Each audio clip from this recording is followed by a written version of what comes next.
Hello everyone, आपका स्वागत है आज के मैथ के क्लास में। मैं आज बताने वाला हूँ कि वृत्त की परिधि अगर दी गई है तो उससे वृत्त का व्यास कैसे निकालेंगे। तो व्यास को अंग्रेजी में डायमीटर कहा जाता है। इसे संकेत के रूप में डी से इंडिकेट किया जाता है और वृत्त की परिधि निकालने के लिए फॉर्मूला है कि पाई डी बराबर परिधि।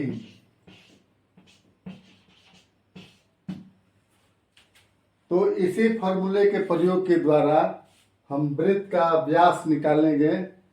यह वृत्त का एक फिगर है जिसमें ए बी वृत्त का व्यास है जो केंद्र O से होकर गुजरता है। तो हम देखते हैं कि पाई डी बराबर दिया हुआ है 88 सेंटीमीटर। एक वृत्त है जिसकी परिधि की लंबाई दी गई है 88 सेंटीमीटर। तो इस परिधि के आधार पर हमको व्यास की लंबाई निकाल देना है। तो pi into D equal to दिया हुआ है कितना 88, इसलिए डी बराबर इधर पाई गुणा है दूसरे साइड में जाएगा बराबर के, तो वह भाग हो जाएगा अर्थात 88 बटा पाई। अब पाई का मान होता है 22/7। पाई का मान होता है 22/7। तो ये हो जाएगा, इसलिए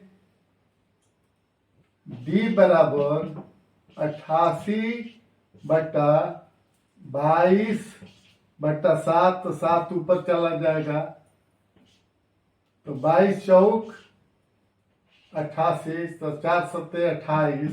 तो d बराबर हो जाएगा 28 सेंटीमीटर। एक अन्य सवाल है, परिधि दी गई है 10 पाई, तो हमें वृत्त का व्यास निकाल देना है। तो उसी फॉर्मूले के अनुसार हम पुनः डी का मान निकालेंगे व्यास का। पाई इंटू डी बराबर दिया हुआ है 10 पाई, इसलिए d बराबर 10 पाई बटा पाई। तो पाई से पाई कट गया तो d बराबर हो गया 10 सेंटीमीटर। यहाँ 10 पाई सेंटीमीटर दिया हुआ है cm, इसलिए व्यास भी 10 सेंटीमीटर होगा। एक अन्य सवाल लेते हैं। वृत्त की परिधि से व्यास निकालने के लिए एक प्रश्न दिया गया है। वृत्त की परिधि बराबर 31.4 cm। हमें व्यास निकाल देना है।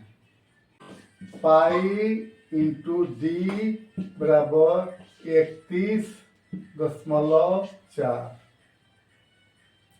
पुनः डी बराबर हो जाएगा 31.4 बटा पाई।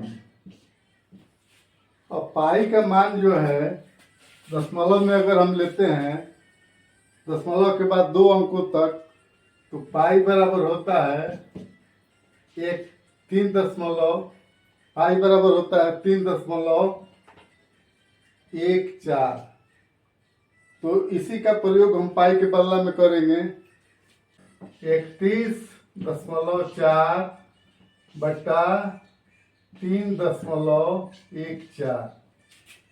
तभी हो गया 31.4 को 31 के बाद 4 को लिख लेंगे तो 3 से 14 हो गया। अब हटाइए को दशमलव के बाद अंक है, दशमलव के बाद 1 अंक है, इसलिए यहाँ 10 कर देते हैं। यहाँ दशमलव के बाद 2 अंक है तो यहाँ गुणा कर देते हैं 100 से और नीचे लिख देते हैं 314। तो ये कट गया, 0 से 0 कट गया, तभी हो गया